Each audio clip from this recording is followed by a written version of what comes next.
There you go. Welcome back. This is HLN News Now. Michael Anas, and that's what's coming up. Again, we are building to that crescendo. What a day today. The state rests, juror number 8 dismissed, and also all the emotion that went on in that courtroom as those gruesome crime scene photos were brought back before the jury.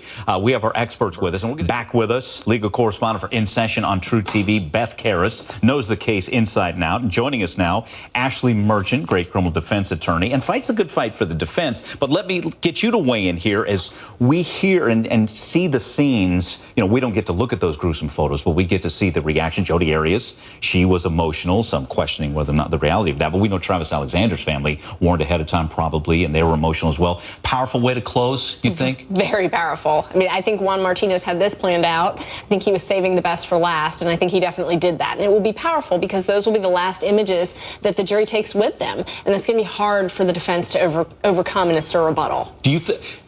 And you mentioned a strategy like that. Do you think, okay, we're going to be on recess for 5 or however many days until next Wednesday. You want that image in the jury's head?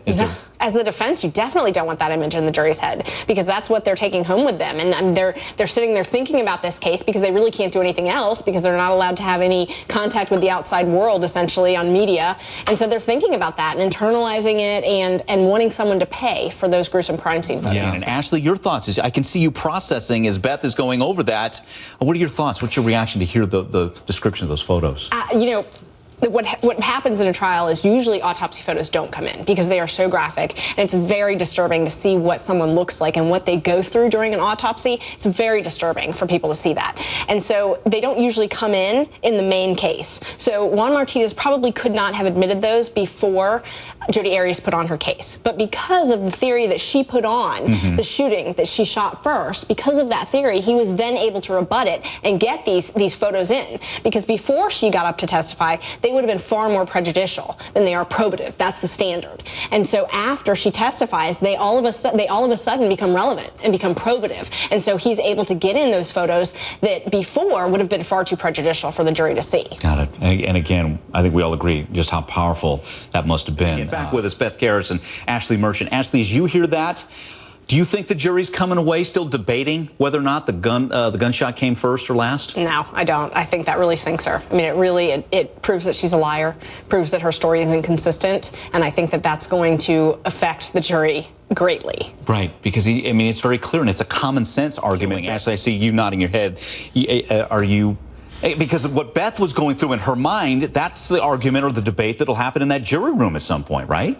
Right, it is. And it's also very important to the issue of premeditation. Most people think that premeditation is a plan that happens months in advance, weeks in advance, and it's not. It can happen seconds. So if he could have walked away alive and she could have stopped, but she didn't and she kept going, that can be enough for premeditation. So it doesn't have to actually be a plan. So I think that this really hurts their argument for that lesser included, the manslaughter. I think this really hurts it. And the only way that the defense is going to be able to come back is to find someone to actually come in and say, you know, maybe this didn't incapacitate him because we can't tell from the decomposition. So I think they may be scrambling to try and find that person for rebuttal. All right. Again, do you think the jury has stalker in their mind? Do you think it's been out there enough, or do you think not enough? I don't think it's been out there enough, but I do think that Juan Martinez could bring it in if it gets to a penalty phase because it's a different evidentiary standard, and so he may be able to bring this in to sort of show her state of mind if it does get to a penalty phase. Okay. Ashleigh, is that true? You agree? I mean, she laid it out there, all the premeditated, the rented car 90 miles away, gas cans, all of that. How much does it matter, the order of the wounds that was so prevalent today in court? Well, it matters to the jury whether or not Jodi is telling the truth or not, whether or not they can believe her. So it matters to discredit her. It also matters more in the penalty phase because of what we talked about earlier with which wounds came first, whether or not they can prove that this was actually torture and that he actually went through cruelty is what they have to prove. They have to prove the aggravating factor of cruelty. So it does matter for that because she cannot get the death penalty unless they have proven beyond a reasonable doubt the aggravating factors. Got it. This trial's been going on since January 2nd. Death penalty case. Emotional photos are shown. And now you got the dog waltzing around, right? It's extremely stressful. I don't know why they don't just go ahead and sequester these jurors, because at this point, if they risk a mistrial with any of these mishaps, that's going to be far more expensive than just putting them up and sequestering them and having a deputy monitor them, especially with all of these breaks and jurors being excused for various reasons. It just seems like it might be time to do that. All right, well, we'll see. As we take in all that we've seen, we're just talking about some of that. You agree with that assessment?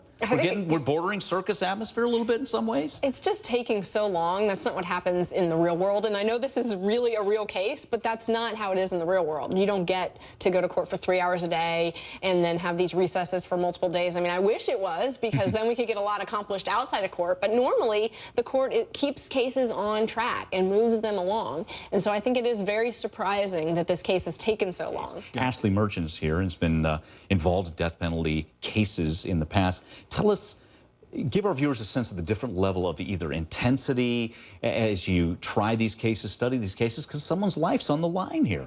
I think that that people really are hating on Numi and Wilmot at this point. And I think that people don't realize how taxing this is on a defense lawyer to defend someone that the state is trying to execute.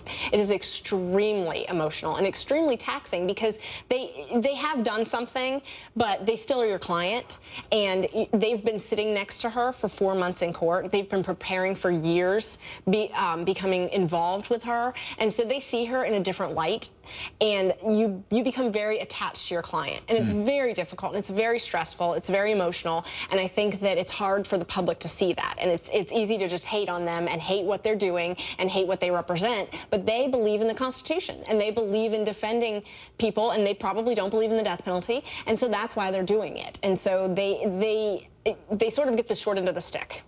Right, and I'm sure that as some people have squawked, for lack of a better word, when either Kirk Nurmi or Jennifer Wilmot is going through a line of questioning, if someone's life's on the line, you're going to uncover every stone, right? I can tell you, I mean, as myself defending folks that are the state's trying to execute, you have got to, in order to sleep at night, you have got to know that you turned over every stone and you went for every possible avenue of defense that you could. Because at the end of the day, you have got to sleep at night, and you've got to be able to say, I did everything I could. There you go. All right, let's go to Ashleigh Merchant here on the premeditation and the the argument of manslaughter, heat of passion, things like that. Are you seeing that as a possible end game here for the jury at the end of the day, or no? I think the judge is going to allow it, but I don't think that it's what the jury's going to ultimately find in this case. But I do think the safe bet is for that to be allowed. But one thing that Brenda said that was interesting, and all the callers have said, is they don't think it matters if the gunshot was first or the knife was first. But it does matter. It does, right? It does matter. It matters whether or not Jody's been telling the truth. It really matters, though, for the penalty phase. And, Brenda said that all killings are cruel and it was necessarily cruel, but that's not what is required for the death penalty. For the death penalty, it's got to be something above and beyond.